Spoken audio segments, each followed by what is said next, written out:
सुप्रभातम आजिर पंचांग ओ अमृत वचन। सुप्रभातम अद्य दिवसस्य पञ्चाङ्गम्।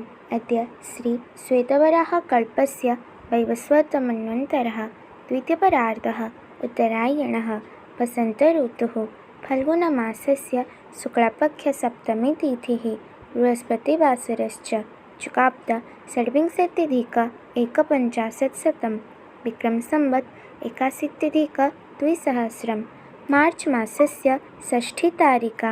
अद्य दिवसः सर्वेषां कृते मङ्गलमयं भवतु इति विभुपदारविन्दयोः विनम्रप्रार्थना।